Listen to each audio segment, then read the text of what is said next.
Hi guys, आज का video एक काफ़ी इंटरेस्टिंग डाइट पे है जिसका नाम है डीआईपी डाइट।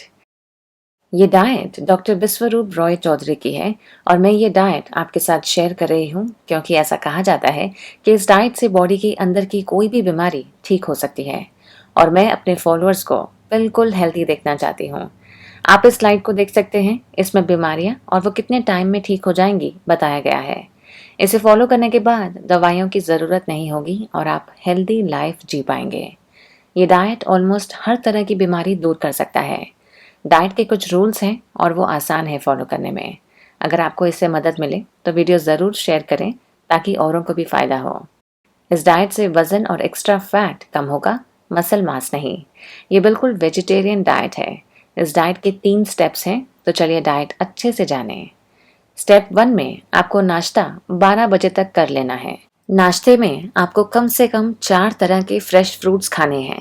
कोई भी फ्रूट्स चलेंगे। मैंने यहाँ सेब, पीच, केला और चेरीज लिए हैं। इन्हें कितना खाना है ये आपके वेट पर डिपेंड करेगा। जो भी आपका वेट हो उसे 10 से मल्टीप्लाई करें और जो नंबर मिलेगा उतने ग्राम्स फ्रूट्स लेने हैं। अगर आपका वेट 65 किलो है तो 65 मल्टीप्लाई बाई 10 हो गया 650 ग्राम्स। अगर आपका वेट 70 किलोज है तो 70 मल्टीप्लाई बाई 10 हो गया 700 ग्राम्स। तो आपको कम से कम इतने ग्राम्स के फ्रूट्स तो खाने ही हैं। एक साथ खाएं या टाइम टाइम पे, आपकी मर्जी, लेकिन 12 बजे से पहले आपको अपना नाश्ता खत्म करना है। फ्रूट से आपको काफ़ी एसेंशियल मिनरल्स और विटामिन्स मिलते हैं और साथ ही ये बॉडी भी हाइड्रेटेड रखते हैं। इनसे फाइबर मिलता है जिससे पेट ज़्यादा टाइम तक भरा रहता है और दिन में सबसे पहले फ्रूट्स खाने पे आपकी बॉडी भी डिटॉक्स होती है। अब स्टेप 2 जानते हैं। ये आपके लंच और डिनर दोनों को कवर करेगा। दोपहर और रात के खाने में आपको 2 प्लेट लेने हैं। पहले प्लेट में 3 से 4 कच्ची सब्जियां लेनी हैं।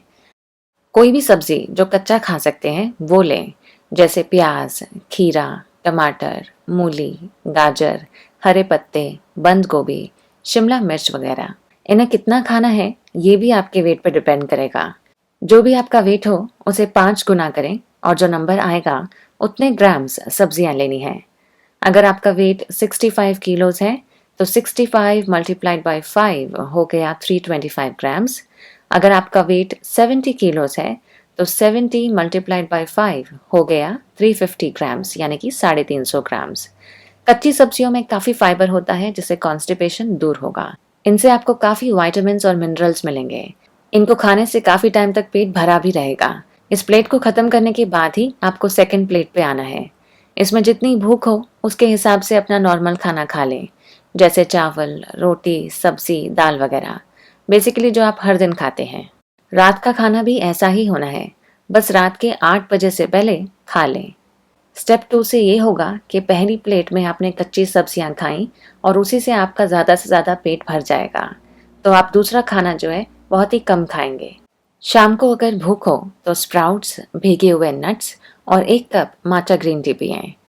1 स्कूप माचा प्लस का 150 ml गुनगुने पानी में मिला लें और ये तैयार है पीने को। OZiva माचा प्लस में 100% ऑर्गेनिक जापानीज माचा पाउडर है। इसमें लिकोरिश, एक्टिवेटेड चारकोल, अदरक वगैरह भी है। ये PCOS के लिए बेस्ट है क्योंकि इससे एक्ने और दाग धब्बे कम होंगे, स्किन लाइट और क्लियर होगी, साथ ही आपका मेटाबॉलिज्म बढ़ेगा और वजन भी कम होगा। अब स्टेप 3 पे आते हैं। इसमें बेसिकली क्या करना है और क्या नहीं करना है ये बताने वाली हूँ। आपको दूध और उसके प्रोडक्ट्स बिल्कुल नहीं लेने हैं, जैसे दूध, दही, मक्खन, घी, दूध वाली चाय या दूध वाली कॉफ़ी वगैरह। आपको एनिमल प्रोडक्ट्स नहीं खाने हैं, जैसे चिकन, अंडे, मीट, सी फूड वगैरह। प्रोसेस्ड या पैक्ड फूड्स नहीं लेने हैं, जैसे बिस्किट्स, ब्रेड, केक, कैंड खाना, सॉसेस वगैरह। ये बेसिकली एक plant based vegan diet plan है। आप नारियल का पानी या हुंजा टी पी सकते हैं। हुंजा चाय हिंदू कुश से लेकर नॉर्दर्न पाकिस्तान में रहने वाले लोग पीते हैं। उनकी उम्र बहुत लंबी होती है। हुंजा टी की रेसिपी मेरे चैनल में है, देखना ना भूलिएगा। साथ ही आपको हर दिन कम से कम 40 मिनट की धूप सेकनी है। और हाँ, इस बात का ध्यान दीजिएगा कि जैसे जैसे आपका वेट चेंज हो, आपको फ्रूट्स और सब्जियों की क्वांटिटी भी चेंज करनी है। इस टेबल को फिर से देखें। इसमें दिन और बीमारियां लिखी हैं। अगर आपको डायबिटीज़ है और इंसुलिन लेते हैं तो इंसुलिन इनटेक पे ध्यान रखना होगा। 72 घंटों के अंदर आपका ब्लड शुगर नॉर्मल होने लगेगा और आपको अपनी दवाइयाँ भी इसी हिसाब से कम करनी होंगी, नहीं तो आपको हाइपोग्लाइसेमिया होने का रिस्क होगा। वैसे ही अगर आप हाई बीपी के पेशेंट हैं तो आपको बीपी की दवाइयाँ 1 हफ्ते में बंद करनी होंगी। तो इस तरह से आपको अपने कंडीशन, वेट और बताए गए दिनों पे चेक रखना होगा, क्योंकि दवाइयों का इंटेक चेंज होगा। और हाँ, जाते जाते अब उस सवाल का जवाब देती हूँ जो अभी आपके दिमाग में चल रहा होगा कि ठीक होने के बाद क्या इस डाइट पे रहना है या नहीं। सिंपल है, अगर इस डाइट से ठीक होते हैं तो ये तो साफ है कि आपका पिछला डाइट ठीक नहीं था, इसलिए इसी डाइट पे रहना समझदारी है। तो मर्जी आपकी है, दवाई लेनी है या इस हेल्दी डाइट पे रहना है।